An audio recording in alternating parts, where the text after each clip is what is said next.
Buenos días.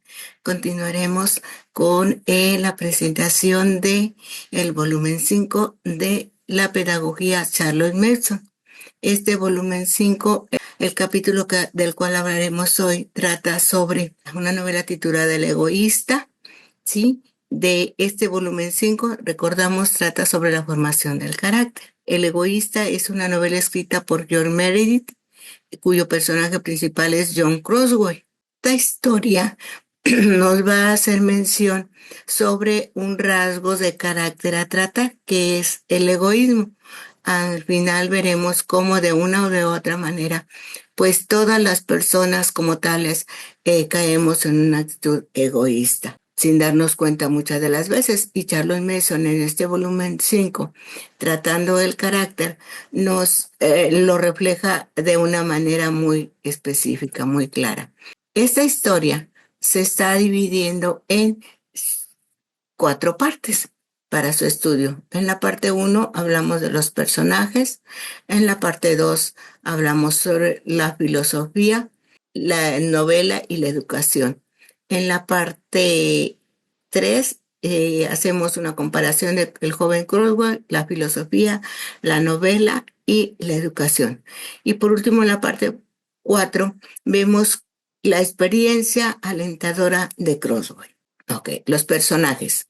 De una manera sutil, como una tela gris y opaca en un eje de luz, surge en esta novela el joven Croswell, en un libro bastante deprimente que nos muestra un caballero inglés descontento sobre sí mismo, con movimientos súbitos y sigilosos, como una serpiente que confirma el engaño y las acciones del egoísmo.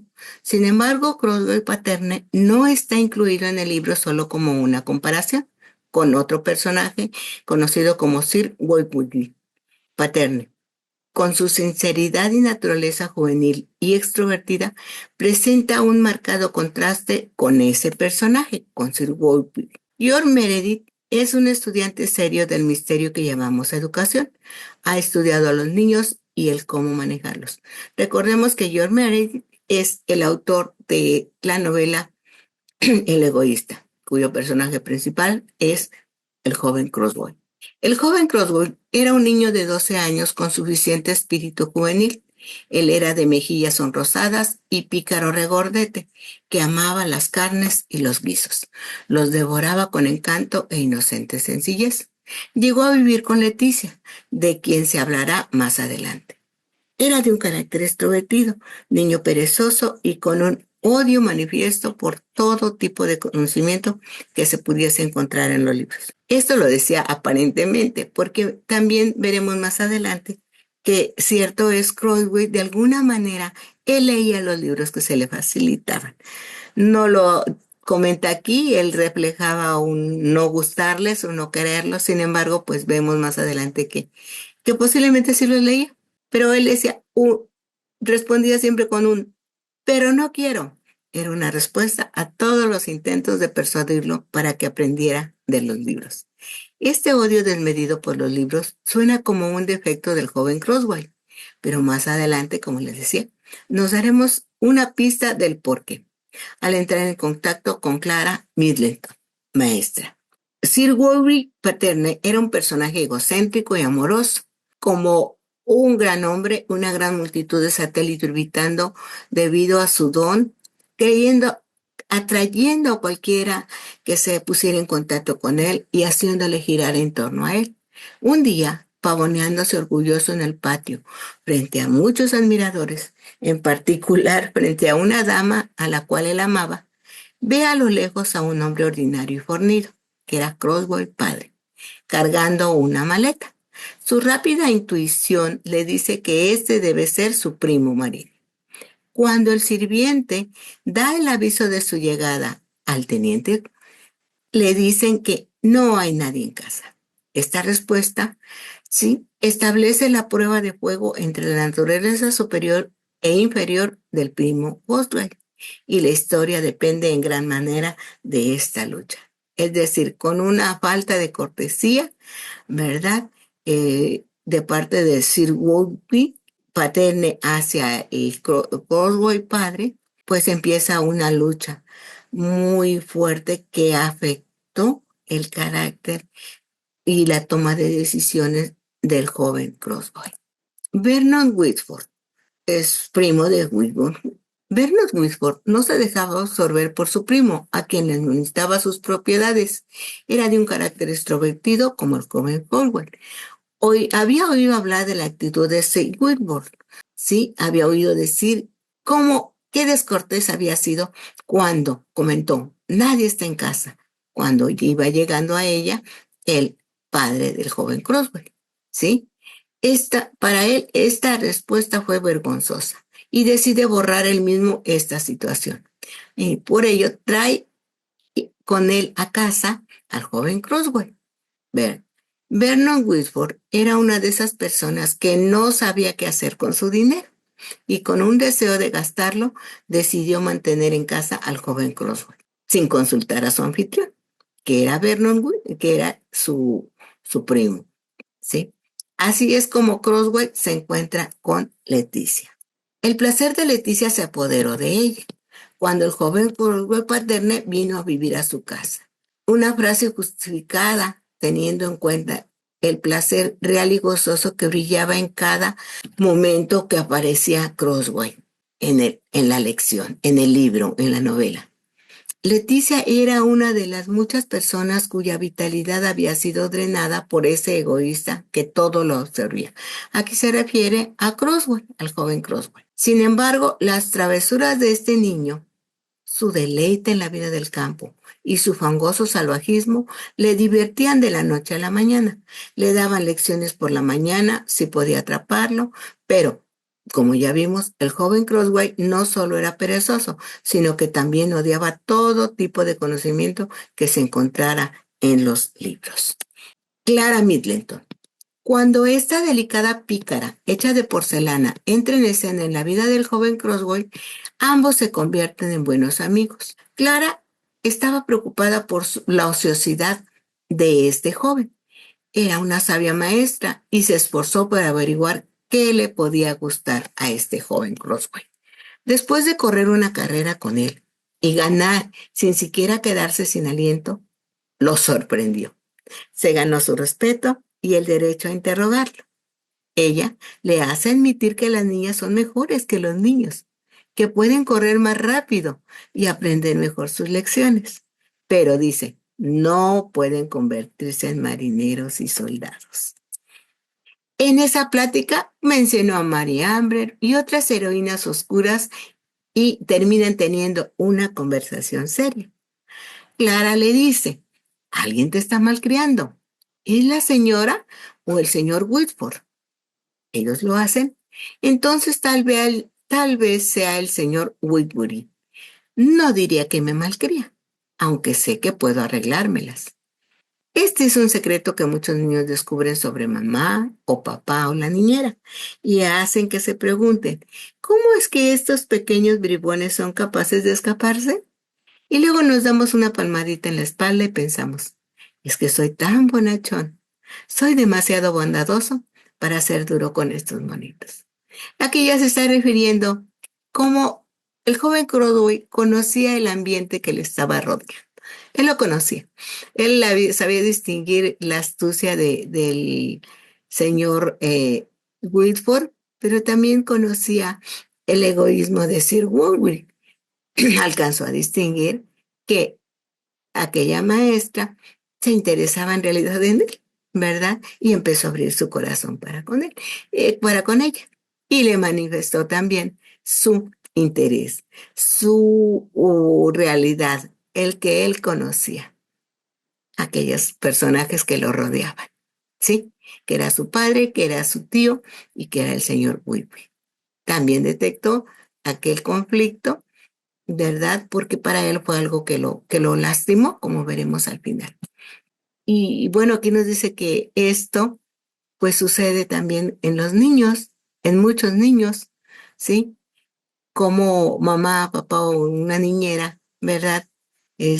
Pues les parece hasta como gracioso que los pequeños se salgan con su voluntad, Sin embargo, pues alcanzan a ver que lo ven solo así. Ay, pues hasta un comentario gracioso podríamos decir, dándose inclusive consuelos como, pues, ay, soy buenachón, ¿sí? O soy bondadoso y no puedo ser duro, considerando que el establecer aquí considero yo que era el carácter, buenos hábitos, ¿verdad? Como nos lo menciona Charles Mason, es ser duro, ¿verdad? Ok. George Meredith, que es el autor de esta novela, titulada El egoísta, dice, fue un poeta y novelista inglés de la época victoriana. Sus novelas se destacan por su ingenio, sus diálogos brillantes y su lenguaje aforístico. Fue autor de esta novela, como les dije anteriormente. Es un estudiante serio del misterio que llamamos educación. Ha realizado estudios importantes respecto a los niños y el cómo conducirlos.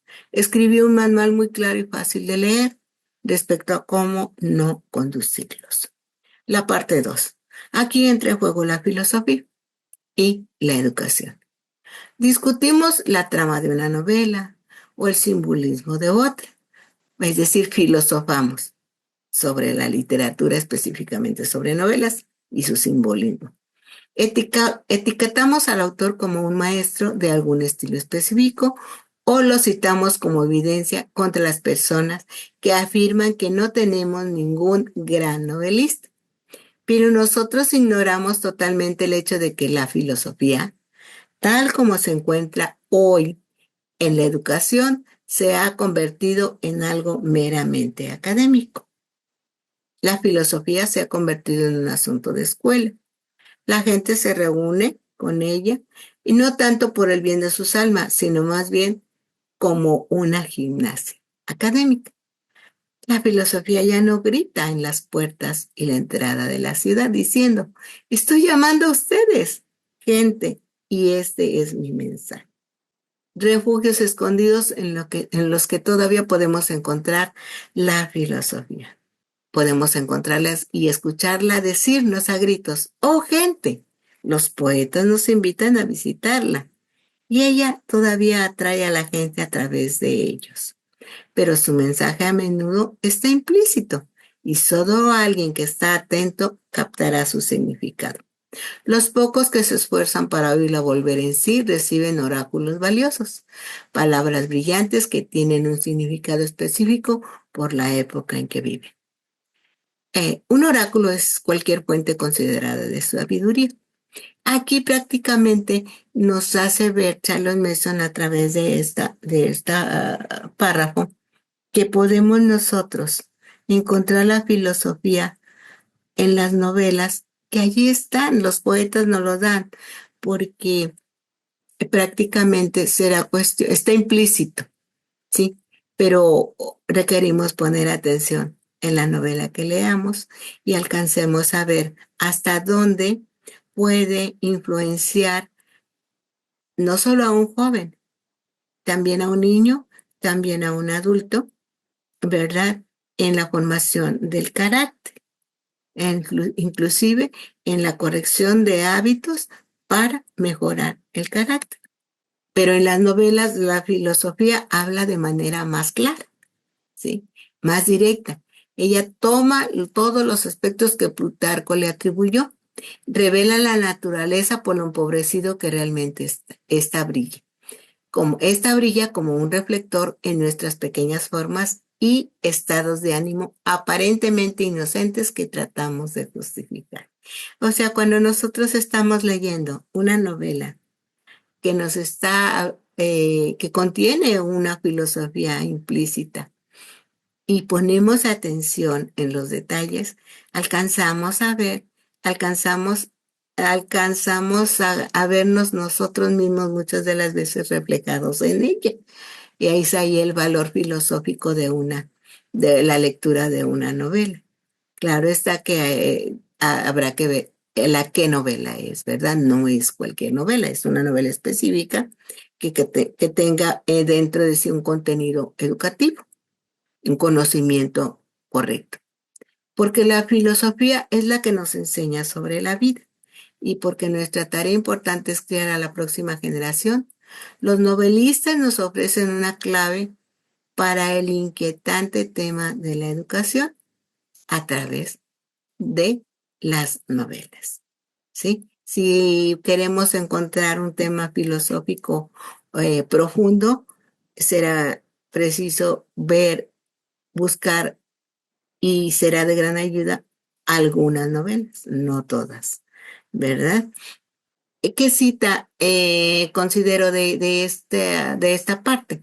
De esta parte donde dice, porque la filosofía es la que nos enseña sobre la vida y porque nuestra tarea es criar a la próxima generación. Los novelistas nos ofrecen una clave para el inquietante tema de la educación.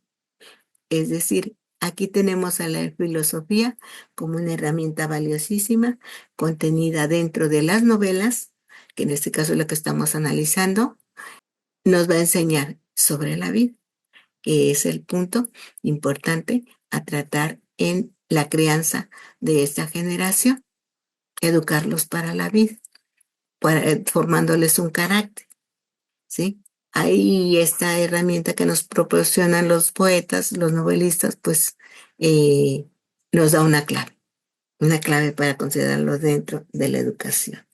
El joven Crossway, la filosofía, la novela y la educación, ya estamos hablando de la parte 2. Recordemos parte de la conversación que se dio entre la maestra Clara Middleton y el joven Crossway, quien, después de haberse interesado y esforzado en ver qué le podía gustar, jugaron una carrera, le ganó y logró con ello su respeto y el derecho a interrogarlo, ella le dice, de nuevo, recordemos, alguien te está malcriando. ¿Es la señora Dale o el señor Whitford? ¿Ellos lo hacen? Entonces tal vez sea Sir Willoughby. No, diría que me malcrié, aunque sé que puedo arreglármelas. Y repetimos, este es un secreto que muchos niños descubren sobre mamá o papá o la niñera y hacen que se pregunten, ¿cómo es que esos pequeños bribones son capaces de escaparse? Y luego nos damos unas palmaditas en la espalda y pensamos, es que soy tan bondachón, soy demasiado bondadoso para ser duro con estos monitos. Me pareció que Gordon Merridy incluyó el personaje de Crossway para evitar que nos engañemos a nosotros mismos de esa manera. No es nuestra maravillosa bondad que nos permite que los niños se las arreglen con nosotros. Es porque comparten algunos de los mismos rasgos de los más insoportables personajes de la literatura, como lo es el Sir Willoughby Paterne, y sería bastante aleccionador memorizar todas las escenas que nos presenta esta novela del egoísta, que involucran al señor Willoughby y a Crossway. Tal vez el mejor de nosotros se encuentre preguntándose, Señor, ¿soy yo? O sea, aquí nos hace una referencia Charles Mason, ¿verdad? Que no somos nosotros prácticamente los que permitimos que los niños eh, logren un conocimiento correcto, sino que a través de las novelas. Son útiles las novelas porque en ellas, a través de la filosofía, están implícitos rasgos con los cuales se identifican los niños, rasgos con los cuales también nosotros nos podemos identificar o cualquiera persona, independientemente de la edad, que lea una novela que atraiga su atención, va a darse cuenta de algo. Tiene rasgos propios de ella misma. Y ese es el valor de la filosofía en estas novelas, ¿verdad? Que nos van a leccionar y que nos van a permitir, ya sea que nos ayuden a mejorar nuestro carácter o nos muestren que eso no funciona y que no nos va a ayudar.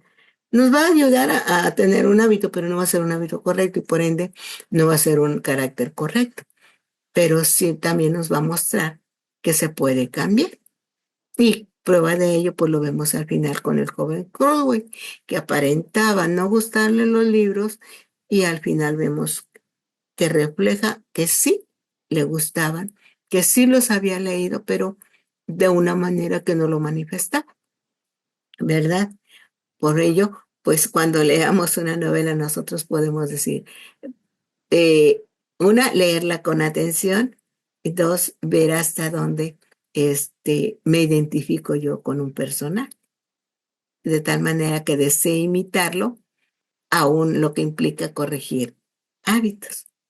Con toques ligeros, como la conversación entre Clara y Croswell, los serios problemas de educación se plantean a su consideración y lo más importante de todo, se ofrecen algunas soluciones. Unas páginas atrás vemos que Croswell se oponía rotundamente a la adquisición de conocimiento a través de los libros, pero después de algunas preguntas sobre Lord Nelson, rápidamente responde con algunos conocimientos que obtuvo de los libros, cuando nadie nunca le había enseñado. El tío Vernon solo le compraba los libros. Es el único relato que ofrece de sus conocimientos. Entonces, debe haber dos clases de conocimiento que surja de los libros. Uno, de aquel tipo al que se opone a ellos, y el otro del tipo que no miente. ¿Verdad? En el caso de Croswell, pues yo creo que lo tenemos en el primer punto, se oponía a ellos, ¿verdad? En este incidente, contado encantadoramente, vemos la roca en el que nuestro barco se estrella. Seguimos ofreciéndole a los niños libros sobre el tipo de conocimiento a los que se oponen en lugar del tipo que no les interesa. Croswell, recordemos, aparentaba no interesarle. Al final lo estaba haciendo. Sí se interesaba. Vemos que leía. Pero, ¿sería correcto hacer la educación demasiado interesante? Necesita aprender la disciplina de la monotonía y el trabajo que requiere esfuerzo. No olvidemos que no se puede hacer beber a un caballo. Un niño no asimilará ningún conocimiento, si como Croswell no lo hace. La información puede llegar a la parte de la mente llamada memoria verbal, donde se pueden recuperar sin que ninguna idea la toque, sin la imaginación calentándola. Es solo información seca, materia muerta que la mente excreta. Y eso es todo lo que obtendremos por nuestro arduo trabajo si le inculcamos al niño un conocimiento que no quiere aprender. Es decir, un conocimiento tomado de libros, pero de libros que no le den ideas vivas, que solo le den un conocimiento momentáneo, diluido, y que lo memorice de manera verbal sin establecer ninguna relación con otro conocimiento y que posteriormente pues se va, no se va a poder recuperar o se recuperará de una manera mecánica. Es decir, la imaginación no se calentó. La, Se presenta una información meramente seca y el reconocimiento no se recupera fácilmente o se recupera sin entenderlo, sin establecer relaciones. ¿Hay algún conocimiento que el niño no quiera aprender? Está claro que Croswell de todos modos encontró algún conocimiento de ese tipo en los libros y él lo conocía lo suficientemente sólido como para hablar de ese conocimiento intencionalmente y con seguridad. Recordemos que se le estaba preparando para ingresar a la Marina y seguramente tenía libros de texto sobre temas navales, así como los que el tío Vernon le regaló. Así que no pudo ser el tema en sí mismo lo que al niño no le gusta. El niño quiere saber sobre tierras y tiempos lejanos, sobre grandes personajes, y de hecho, casi todas las cosas que queremos enseñarle, pero es preferente que el conocimiento le sea vertido a través de los libros a que lo obtenga mediante conferencias. Y bueno, aquí considero que Charles Manson nos hace referencia al peso, a la importancia que tiene que el niño tenga ese contacto directo con los libros vivos de los cuales nos habla Charles Manson en su pedagogía y no como dijimos anteriormente, libros que no solo llevan a memorizar, que dan conocimiento diluido, que no permiten que los niños establezcan relaciones con otros conocimientos, que tampoco les brindemos el conocimiento a los niños a través de conferencias, que muchas de las veces son pláticas solamente y conocimiento diluido. Los libros son más breves, gráficos y satisfactorios para la mente que el escuchar a alguien. O sea, para el niño, si le damos el conocimiento y con ello le apoyamos con alguna imagen, pero una imagen viva, que él pueda relacionar con otro conocimiento y surja, ¿verdad? Más conocimiento, es lo que le va a ayudar al niño. De hecho, un niño posee hambre enorme de saber. Si no puede aprender es porque sus libros no son los adecuados. Le damos a los niños una dieta de hechos secos, condensados, diluidos. También ignoramos que la mente no puede usar hechos que la inteligencia del cerebro no ha reconocido. Es decir, que la mente no va a poder usar conocimientos cuando eh, los conocimientos previos que el niño tenga, ¿sí? La memoria no los reconoce. Y no lo reconoce porque fueron conocimientos diluidos que se les olvidan, porque no los vivió, ¿sí? Aquel que el niño viva el conocimiento, tenga una experiencia. En este caso nos referimos mucho, Charles Manson habla mucho de la naturaleza para obtener una experiencia viva y eso permita al niño, al joven, al adulto inclusive, adquirir conocimiento a través de experiencia. Aquí Croswell estaba aprendiendo, estaba conociendo, cierto es, tenía su relación con la naturaleza como lo vemos anteriormente, pero también de una manera quizá oculta, él leía y leía libros vivos, ¿verdad? Por lo tanto, él cuando le preguntaban, establecía fácilmente relaciones de lo que había leído, de lo que había visto en la naturaleza y expresaba un nuevo conocimiento. Su cerebro reconocía lo que tenía previamente y su inteligencia del cerebro pues se iba mejorando, se iba perfeccionando. Se necesitan ideas para estimular nuevas ideas, ¿sí? Y se necesita inteligencia para despertar más inteligencia. Los textos muy abreviados que utilizan en las escuelas no tienen valor en la educación. La enciclopedia es otra cosa. Una vez estimulada la inteligencia y excitada la curiosidad, estamos preparados para consultar. Es decir, si les damos al niño ese libro vivo, si les damos al niño inclusive esta novela, que él la lea y la reflexione, al joven en este caso, ¿verdad? Su curiosidad se excitará y será movido a investigar más, ¿sí? A querer saber más.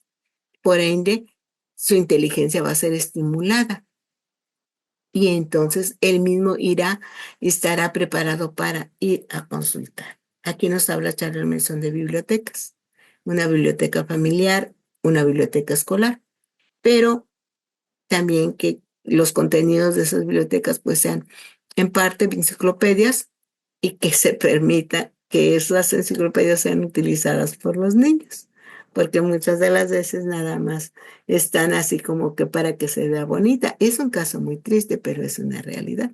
Entonces, Charles Manson menciona a través de este párrafo que se recomienda biblioteca familiar o escolar que sea, que contenga una buena enciclopedia y que se les permita usarlas a los niños. Ojalá que despertásemos para entender la importancia de los libros de derecho en educación. Entonces descubriríamos que Goethe tenía razón al decir, un día es infinitamente largo. Escucharíamos quejas ya no escucharíamos tantas quejas de los excesos de programación, de cómo nos hemos convertido en nuestro peor enemigo, cómo hemos creado estudiantes bajo una dieta de hechos secos durante tanto tiempo, que incluso nosotros los adultos estamos empezando a creer en lo que enseñamos. Viajamos con viajes guiados en lugar de viejos manuales. Nos estamos informando, pero en lugar de ser viajeros inteligentes y alertas, nuestro concepto de historia consiste solo en una lista de hechos. O sea, que al viajar nosotros, al hacer quizá viajes inclusive a la naturaleza, pues es importante que vayamos así como que, este, hay viejos manuales que nos guían, ¿verdad? Sí, y que son de mucha ayuda, como lo hemos estado viendo en los libros, en los diarios de la naturaleza, como hay manuales muy prácticos que nos van guiando cómo centrar la atención y observar detenidamente la naturaleza, ¿sí? Y ya no en nada más en una lista de hechos que nos den previamente digeridos y que nosotros vamos a observar esto de la naturaleza y dejamos de verlo, quizá lo más importante. La cita para esta parte, sí, nos dice que, de hecho, un niño tiene hambre de saber y si no quiere aprender es porque no le proporcionamos los libros adecuados. Les damos una enorme dieta de hechos secos, condensados, diluidos. Y tenemos la última parte, la parte 4, al joven Crossway como una experiencia alentadora en este relato de esta novela titulada El egoísta. Crossway habría hecho muy bien el examen de ingreso a la Armada de hoy, ya que le gustaba el tipo de conocimiento del mundo. Descubrió su valor, sabía cómo conseguirlo, conocía los hábitos de los pájaros y dónde buscar sus huevos. Sabía sobre cómo los peces y cómo atraparlos. Sabía cómo manejar conejos y había deambulado por cientos de kilómetros del país. Alguien le había mostrado una colección de aves nativas de Inglaterra y después de verlas podría describirlas con exactitud, a detalle. Lo que comentaba anteriormente, ¿verdad? Crossway aparentaba no gustarle los libros, sin embargo, en su conocimiento, él llegó a reflejar que sí los leía y que sí estaba atento, aunque su carácter aparentaba ser de juguetón, de distraído, de inquieto, ¿verdad? Eh, Le gustaba observar, tenía el hábito de la observación, de poner atención en la observación, ya que sabía cómo vivían los pájaros, ¿sí? Y sabía todo sobre los peces, que no es fácil aprenderlo, ¿verdad? Inclusive cómo atraparlos, pues posiblemente se iba o su tío lo había enseñado a pescar, ¿sí? Cómo trabajar los conejos, ya que le habían dado, dice, por cientos de kilómetros en el país, ¿verdad? Con una simple observación de una colección de aves, él pudo dar detalles con exactitud de esas aves. Pero reconociendo finalmente el uso de la naturaleza, conocimiento, lo arruinamos todo. Por cierto, lo enseñamos. No nos conformamos con que los niños conozcan cosas de la naturaleza, al igual que conocen a un amigo por la forma de mirar y actuar de éste. Es un conocimiento que resulta de mucha observación, cierto es. También asignamos fragmentos de investigación científica. Y es aquí donde llegamos a perder la alegría de ver en este hecho, en el hecho de la observación.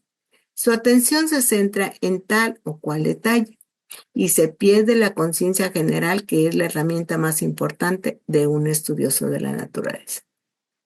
Es decir, nosotros, Charles Manson nos enseña, ¿verdad?, a usar la naturaleza para obtención del conocimiento.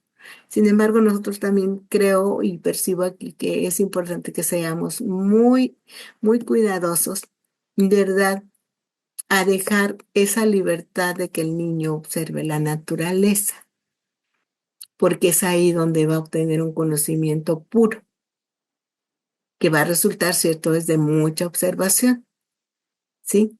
Es bueno, cierto, es quizás después de haber observado y obtenido un conocimiento, ir a hacer una investigación científica para complementar correctamente ese conocimiento, ¿sí? Pero también habrá que tener cuidado porque se puede llegar a perder esa alegría de ver, de observar, de atender, porque entonces la atención se va a centrar solo en detalles que nosotros le digamos que vea, y entonces se pierde esa conciencia general de ver todo lo que el niño le interesa. Y nosotros desviamos muchas veces su atención a detalles que nosotros queremos que el niño aprenda, conozca, cuando Charles Manson nos dice que el niño va a aprender por sí solo de su ambiente porque tiene hambre de hacerlo y va a establecer sus propias relaciones en su momento cuando la conciencia, cuando la inteligencia esté motivada, esté calentada, le llaman algunos términos, ¿verdad? Y entonces el niño va a generar ese nuevo conocimiento a través de esas, como lo he estado diciendo, de esas relaciones. Pero requerimos tener mucho cuidado en no dar una lista, esto debes de ver, sino más bien dejar que el niño vea, atienda, relacione y construya un nuevo conocimiento. Y un día nos daremos cuenta de que nuestro método de estudio de la naturaleza no añada nada a la alegría de vivir. Los niños en el futuro no sentirán ninguna emoción de espiar la pequeña mancha roja debajo de las plumas de un pájaro marrón. Sin embargo, a todos los niños pequeños les gusta saber este tipo de cosas. Lo que comentaba. Que cuidemos, que el observar la naturaleza lo primero que va a traer a los niños es alegría de vivir. Estudiar la naturaleza les va a dar alegría de vivir, ¿sí? Y para que ellos no pierdan la emoción de observar la naturaleza, tal cual, de andar espiando pájaros, de andar espiando lombrices, de andar espiando eh, escarabajos, de andar ellos haciendo sus propias indagatorias, por decirlo así, ¿verdad? Porque es lo que a ellos les llama la atención. Y si nosotros ponemos también atención en ello, nos daremos cuenta, ¿verdad? Que muchas de las veces estamos atentos observando algo que nos atrajo. Lo hemos vivido ya. Bueno, en mi experiencia, desde que comencé con la pedagogía, pude ver un poquito el valor de estudiar la naturaleza, sí, pero por el hecho de serlo como tal. Y es hermoso, es una alegría en verdad, estar observando, ¿verdad?, cómo los pájaros están haciendo su nido y dejar que broten las preguntas de manera natural. ¿Cómo es que hacen ese nido? ¿Qué tiempo les llevará? ¿Quién los enseñó a diseñar, a entretejer esas hebras de madera, de tiras de madera para poder hacer sus nidos? Y son hilos muy delgaditos, sin embargo, ellos tienen la inteligencia para hacer esos nidos. Y ahí, en verdad, eso es maravilloso, sin tener que tener una lista y decir, ahora voy a investigar cómo hacen el nido, sino que al estar observando, al establecer esas relaciones de qué es lo que necesita el pajarito para estar en ese nido, ¿verdad? ¿Cómo fue que hizo ese nido? Nuestra inteligencia ya va estableciendo, nuestra mente va estableciendo relaciones, nuestra inteligencia se va calentando y entonces vamos descubriendo o vamos buscando nuevos conocimientos o estableciendo nuevas preguntas para adquirir nuevo conocimiento, pero en ese hecho de estar observando, estar atendiendo, no sin llevar previamente una lista ya definida. Y por último hablaremos de las lealtades de Croswell. Croswell era un joven leal y lo vemos en la siguiente descripción. Le apasionaba la Armada Británica, incluso el ser persuadido de pasar por lecciones diarias. ¿Sí? Piensa en su padre como el tipo de hombre que era suficientemente bueno para dirigir un ejército. O sea, él valoraba, él era leal a su padre y él permaneció firme en la idea de entrar a la Armada Británica, dado que su padre pertenecía a él. Se dejaba ser persuadido, aceptaba las lecciones diarias para prepararse para el ingreso a esa armada. Dice, siempre ponderó los problemas de manera infantil. Ese aquí vemos su problema. Dice. Aunque llegaba a un clímax, nunca pudo llegar a una conclusión. Y vemos el ejemplo de cuando su padre, caminando 10 millas bajo la lluvia, llega a la casa de su primo, su primo del padre, y le dijeron esto, o sea, que no había nadie en casa, ¿verdad? Eso marcó la vida de Croswell al tomar una decisión y no superar el problema. Dice, él simplemente eso le daba vueltas, no lo podía superar y siempre estuvo esperando llegar a una conclusión, como decir, cómo solucionar este problema. Ahí se quedó, ¿verdad? Y bueno, aquí vemos que esta es una forma en que trabajan los jóvenes. Si observan, si recuerdan, se hacen preguntas, se establecen preguntas de manera animada y, pero ahí queda, hasta que llega alguna crisis y desencadena una conclusión que que convierte al joven en un ser, ¿verdad? Bueno o malo, porque dice que el resto de sus vidas será para bien o para mal. O sea, así trabajan los jóvenes, observan, sí recuerdan, sí se hacen preguntas, pero quedan ahí suspendidas, no quedan con respuesta, no encuentran una respuesta. Sin embargo, llega el momento en el que llega un momento de crisis y aquello conocemos comúnmente que explota. Y en ese explotar marca la vida del joven, para bien o para mal. Es decir, define muchas veces su carácter. Este es el problema moral de Croswell. Siempre recordaba, mi padre es un hombre suficientemente bueno para liderar un ejército. Pero Kate recordaba también, se caminó 10 millas bajo la lluvia, pero Sir Willoughby se negó a verlo. Pero sin embargo, el señor Wilbur es muy amable conmigo, me da dólares, cree que le está apoyando como una forma de compensar el grave abuso de Sir Wilbur. O sea, la relación que estableció aquí Croswell. Mi padre es muy bueno, pero hizo esto y Sir Wilbur lo trató así. Ah, pero Sir Wilbur sí es amable conmigo, me está apoyando, comprende que a mi padre lo trataron mal y está compensando ese abuso. Esa fue la conclusión que sacaba Croswell. Croswell era un caballero, obedecía su voluntad, lleno de amor, sin límites, admirable, respetuoso, un gran amigo de Clara. O sea, Croswell sabía ser amigo porque era leal. A los dos les encantaban las flores silvestres, los juegos, las aperturas sinceras, los pájaros y todos los seres vivos, los cuales son una base suficiente para la amistad entre ambos.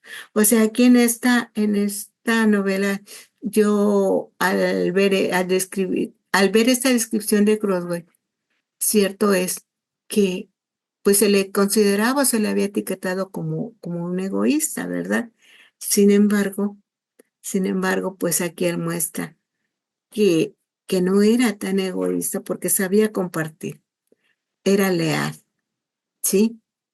Nos habla que era un joven lleno de amor, muy respetuoso y que sabía compartir sus intereses.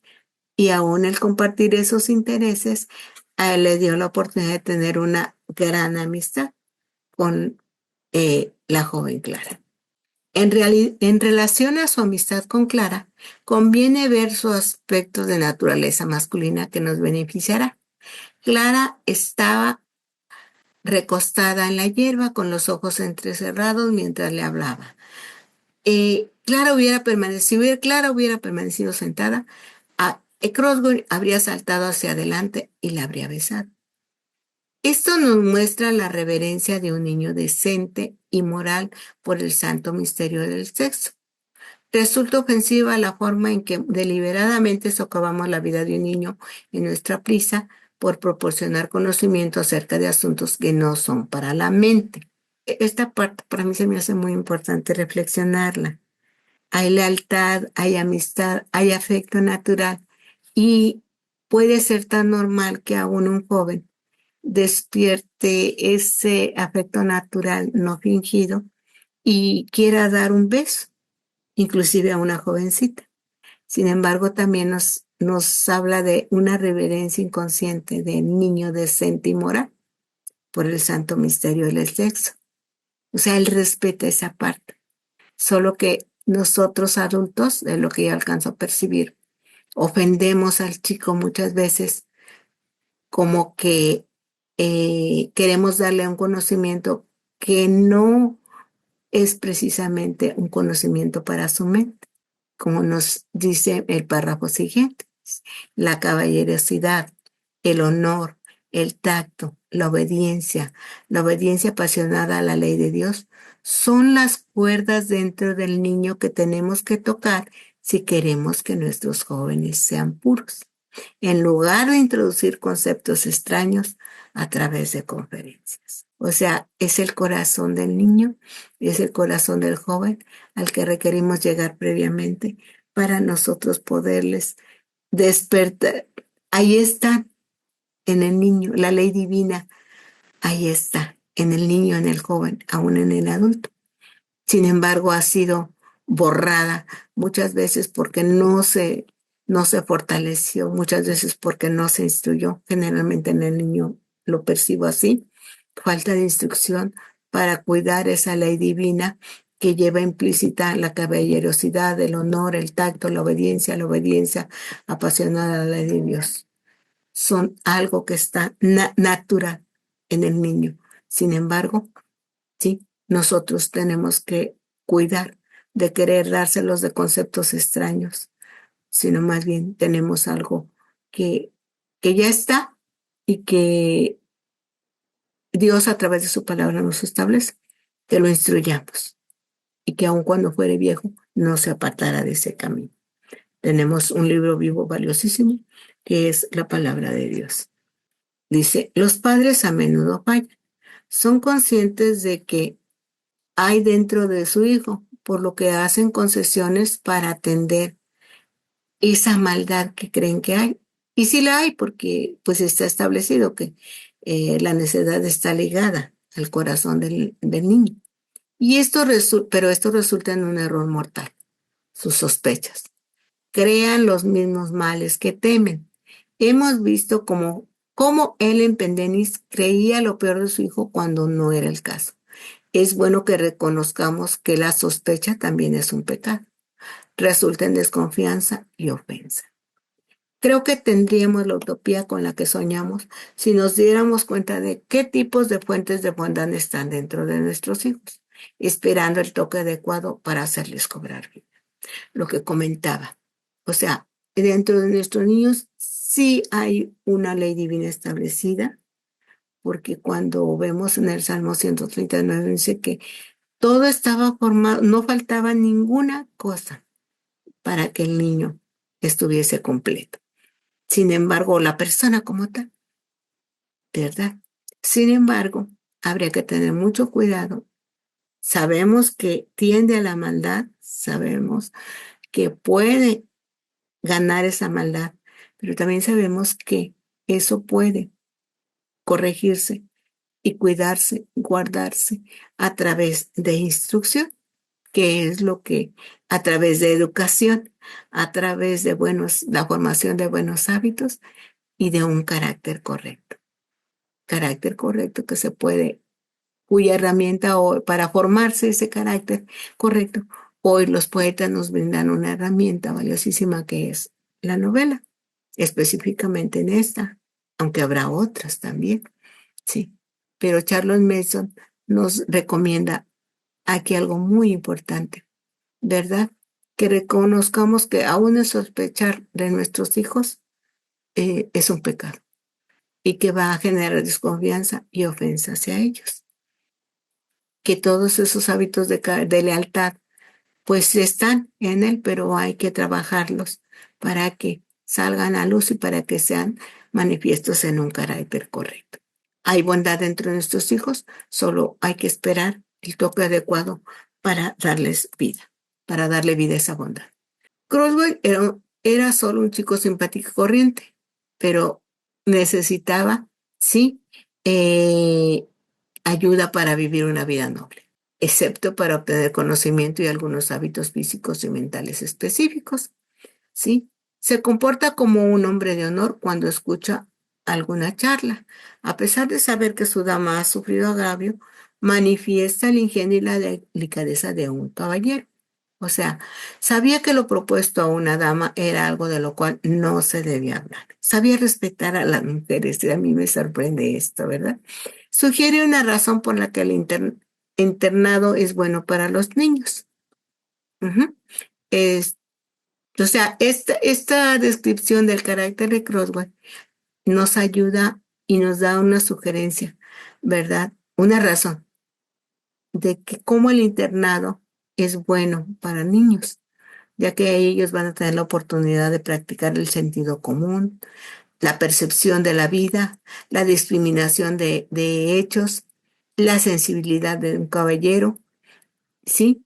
Bajo un ambiente democrático, bajo lo que ellos elijan. Porque en casa pues lo van a hacer porque dice, los padres tienen autoridad y es una autoridad amable. Es decir, el niño en casa quizá no tendrá esa oportunidad tan real como se le presenta en la vida cotidiana. Por eso que Charles Mencius aquí nos dice que es una razón, ¿sí? No lo aconseja, es una razón y de que es bueno que el niño esté ahí en dice, un internado porque se le presentan estas oportunidades. Para mí estas son oportunidades de desarrollar caracteres, de desarrollar buenos hábitos y por ende desarrollar un carácter. Al final, Rodwell se nos presenta como un chico muy humano, una persona que necesita salvaguardas para que desarrolle lo que debe.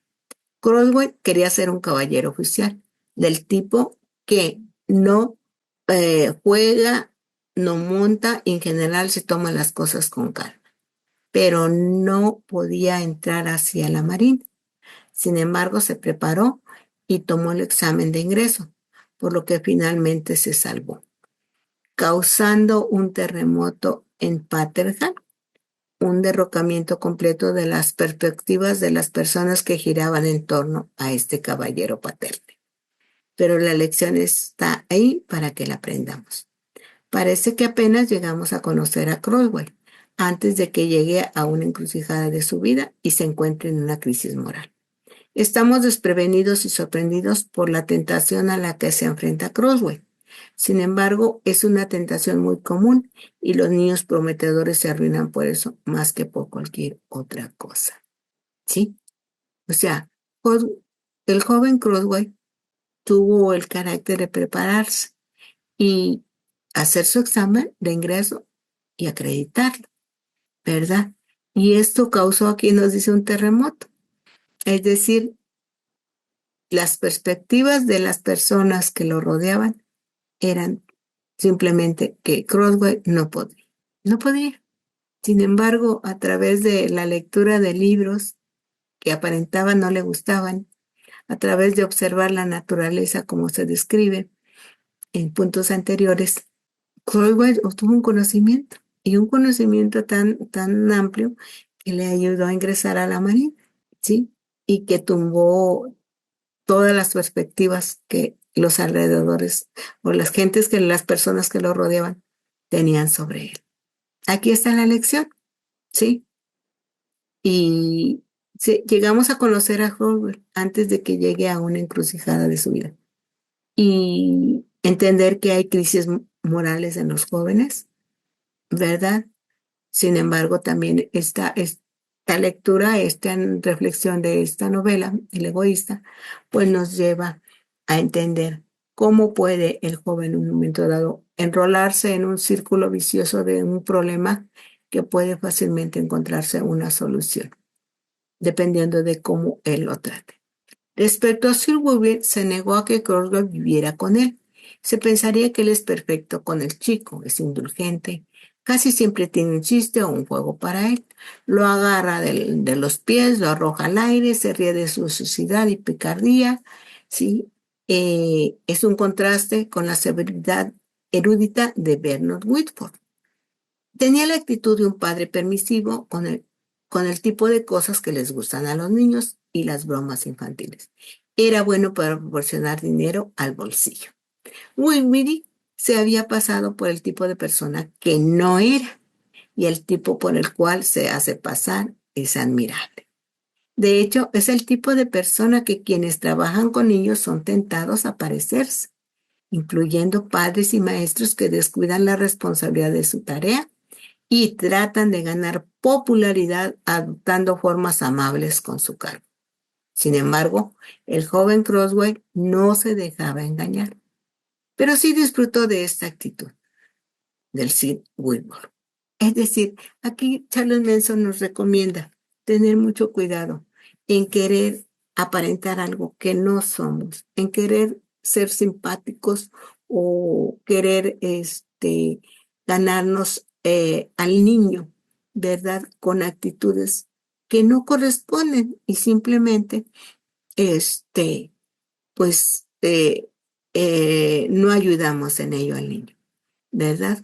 Y bueno, nos hace una observación, nos confronta porque dice que quienes estamos como padres o maestros, podemos ser tentados a hacerlo y descuidar la responsabilidad de la tarea que se nos ha encargado. No se nos dice que seamos populares entre los niños, ¿verdad? Sino más bien que tenemos una responsabilidad para con ellos y es la de educarlos a través de una formación correcta de carácter. Hay muchas maneras en las que actuamos como egoístas en los niños que nos rodean, pero la actitud de un padre permisivo en cierto tipo de cosas que les gustan a los niños, las bromas infantiles, al proporcionarles dinero, es sin duda una cosa fatal, ¿sí? Lo que comentaba, que nosotros nos portamos egoístas cuando queremos ganarnos el afecto del niño a través de esas actitudes, de darles permiso, de hacer lo que a ellos les gusta, de hacerles bromas, inclusive de proporcionarles dinero, ¿verdad? Eh, y pues aquí Charles Manson nos hace ver que es una forma fatal de querer ganarnos al niño, ¿verdad? De que no apelemos a la naturaleza inferior del niño para que le guste lo que yo hago. Y como todos los seres humanos, ellos tienen su naturaleza inferior y casi siempre funciona, ¿sí? Sin embargo, no conviene y no es correcto. Si pensamos del niño como una persona que se puede ganar con dinero y dulces, lo convertimos en ese tipo de personas y tendremos que vivir con esas consecuencias. O sea, es decir, al nosotros portarnos egoístamente, querer aparentar que el niño nos quiere, nos acepta a través de ser permisivos, a través de hacer lo que les gusta, a través de bromear con ellos, repito, a través de proporcionarles muchas veces dinero, ¿verdad? Eh, el niño nos va, quizás así nos acepten, ¿verdad? Sin embargo, no es la forma. ¿Verdad? Y vamos a convertir al niño en un egoísta que va a esperar siempre que se haga lo que él dice, que va a buscar siempre que nosotros esperemos agradarle a él para hacer lo que él debe de hacer. El egoísmo es una trampa sutil y es difícil ser consciente de ello, pero mantener nuestros objetivos estrechamente enfocados nos ayudará. Si respetamos a los niños por sí mismos, tal y como son, en lugar de pensar solo en las cosas que hacemos por ellos, eh, y sobre nosotros, en cómo se ve nuestra relación con ellos, ¿sí? Eh, Ser espectadores y otros motivos egoístas, y solo nos enfocamos en los niños mismos y no en nosotros mismos, entonces podremos verlos como realmente son. Seremos capaces de reconocer todas las grandes posibilidades que tienen como niños y todos los peligros aterradores que enfrentamos para guiarlos. O sea, el niño aquí es importante que entendamos, ¿sí? Que requiere ser tratado como niño. y enfocarnos en eso y no enfocarnos en nosotros. Claro que sí reflexionar viendo cómo ellos están obteniendo conocimiento, pero aquí el enfoque son los niños mismos, verlos como realmente son, como personas de las cuales Charles Manson nos establece como un principio de su pedagogía, que los niños son personas y que requieren ser tratados como tales, sin menospreciarlos, ¿verdad? Pero requieren ser tratados como tales, darles un sitio como personas. Entonces, vamos a poder reconocer todas las grandes posibilidades que tienen como niños y todos los peligros aterradores que enfrentamos para guiarlos. Y la cita para esta parte de final dice, el egoísmo es una trampa sutil y es difícil ser consciente de ello, pero mantener nuestros objetivos estrechamente enfocados nos ayudará. Muchísimas gracias por su atención